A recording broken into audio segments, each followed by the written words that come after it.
Okay. My name's Stuart and this is Louise and we own and run Dark Dundee.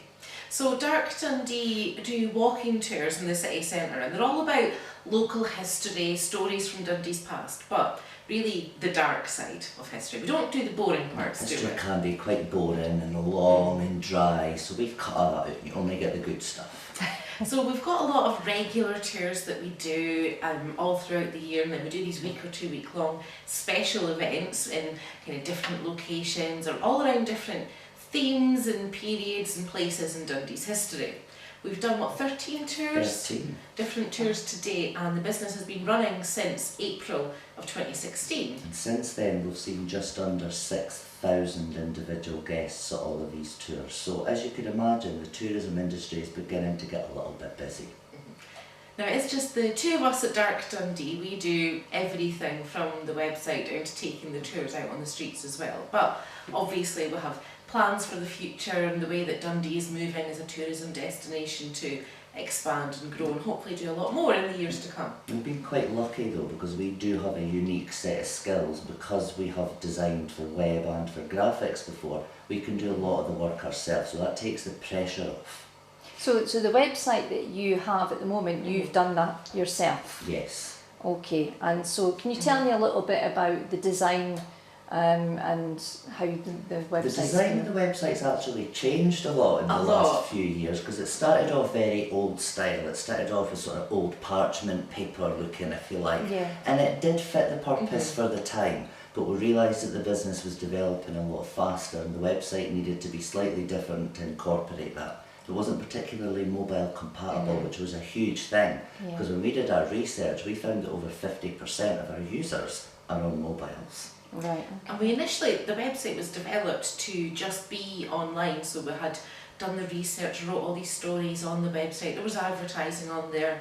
But when we started to do the walking tours in April of last year, we realised that we were going to have to start selling tickets on the website. It was going to have to look and function completely differently. So a lot of work went into building a website that could sell tickets that people could buy for tours, have all the tour information and still have all these stories on it as well. Again, it was a bit of a trial and error process. I mean, sometimes we completely crashed our website with the things that we were doing, you know, but you learn from these mistakes, you just move on, you grow from that, and we did. And I think because we do it ourselves, it isn't something we did in one big job. Over the years it has changed, especially with either the style or the look of it being changed, or when we updated our logo, or we've been updating a lot of processes to become automated, so automatically sending out tickets and things that we don't have to do manually. So it goes through a lot of changes, sometimes on the front, sometimes on the back, that you would never see.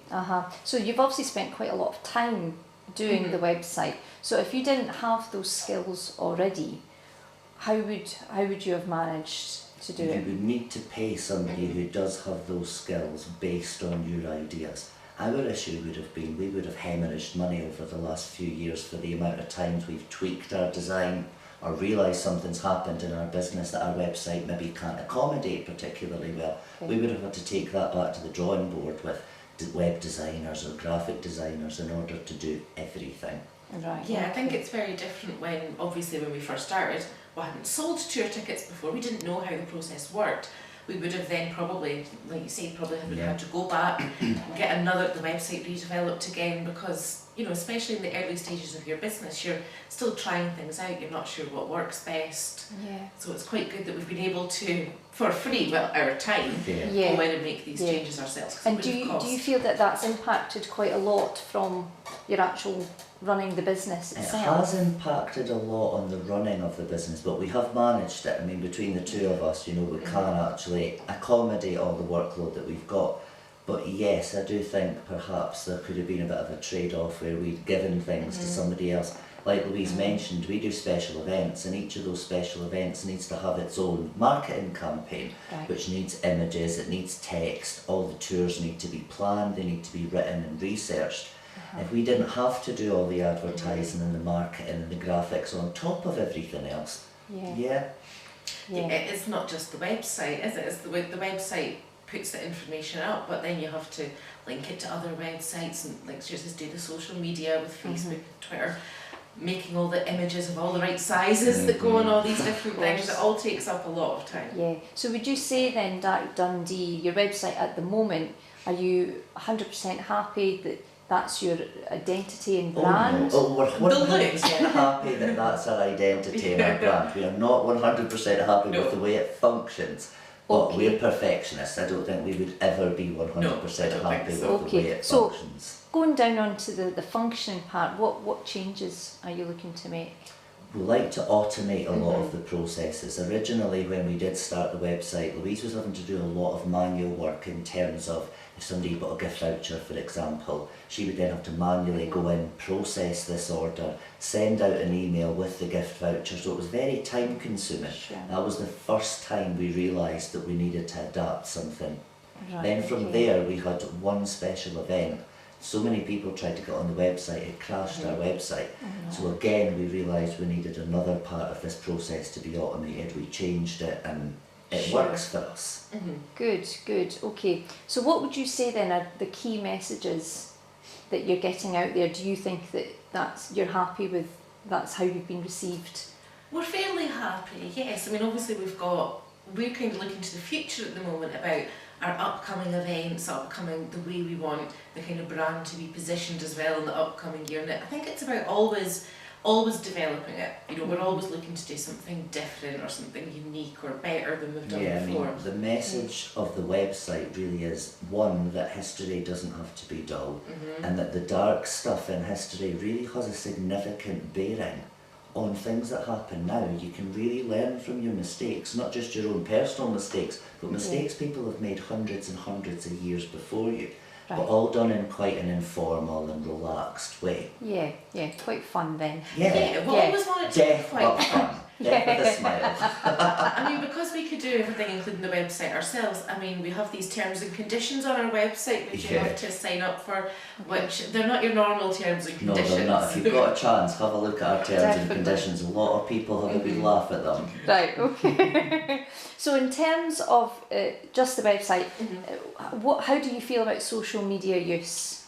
Love social media. Facebook is one of our biggest things. I mean, we do a lot of our advertising, our promotion on there. We schedule our posts to make sure we've got constant engagement with our fans at all times. We've got just over 10,000, I think 10,100 people or something on Facebook. About 1,500 people on Twitter, but we're no good with Twitter. Instagram we're alright with. But we kind of feel that with social media, you kind of need to pick one or two platforms. You can't spread your brand across every one because you're just going to put the same information out all the time. So we kind of stepped away from Twitter because it wasn't exactly what we were looking for. Facebook allowed us to target people very specifically. It allowed people to naturally come to us. Our Instagram is something completely different. It's a very carefully curated gallery of pictures, snapshots of our life. It's things you don't get on our Facebook page, it's things you wouldn't get on our Twitter page. So there's a value to being on each of our social media pages. Yeah, so there's a big differentiation between them. Huge. Well, you have to cater for the audience. The audience on Instagram isn't looking for the same thing as the audience on Twitter. You're on Twitter, you're looking for short quips, news, funny bits and bobs. But on Instagram, you're looking for, images. It's all about the images, obviously. Yeah, because obviously you're a very visual company, so it works well for Instagram. Which is strange because on our tours, sometimes we have no visuals at all. We don't dress up on the tours, we don't have people jumping out at you. It's just Louise and myself talking to you, sometimes dressed like this. It's just very normal, very casual. But the way we tell the stories provides these visuals inside your head. So it connects the visuals that you see on the website and on Instagram and in Facebook with our posts with some of the stories that we're telling you. That's really good. So would you say there's any downsides to any social media or pitfalls that you are wary of? You have to be very, very careful not to express personal opinions on social media.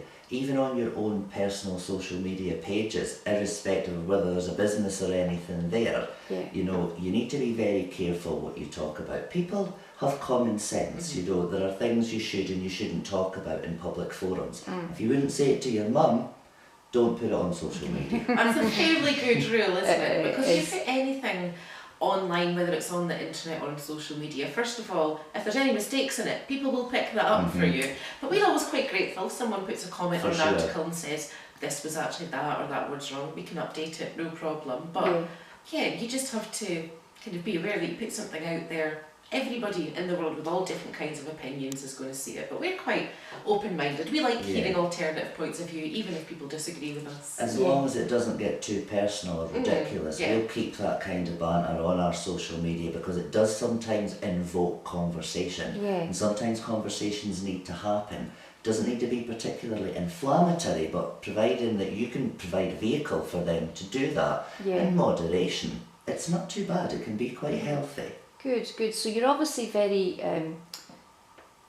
consumer-led almost, so you're kind of like interacting with your customer and then providing some content as well to what you do. We do believe with social media, people want something for nothing.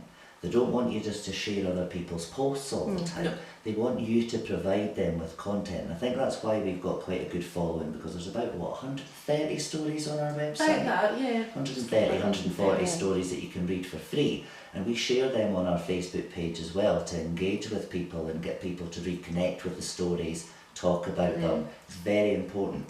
Probably the most successful in terms of engagement and numbers things we've done online are very off-the-cuff videos where we might have been in a location or doing something and just a quick live video, because video is a huge, way to get engagement from people. We had a video of us walking down an old Dundee close that just happened to be open and we happened to be in it. And about 300,000 was it? Saw that post and it was just completely random, off the cuff. It wasn't something we'd planned to do. But you've got to take opportunities when you get them. We were in the Apex in Summer Pass and just happened to bump into Alex Salmon. Whether you love him or hate him, he actually allowed us to take a video and talked about us in the video, which was really cool. But like I say, he's kind of like Marmite, so whether you like that video or not, it's entirely up to you. But we do like to stir a little bit of controversy sometimes. Yeah, sometimes it's good. No political chat, just business chat. No, of course, but still people at the end of the day, aren't Exactly. Yeah. Well, that's great. So obviously you're pretty much more advanced than a lot of businesses in terms of that.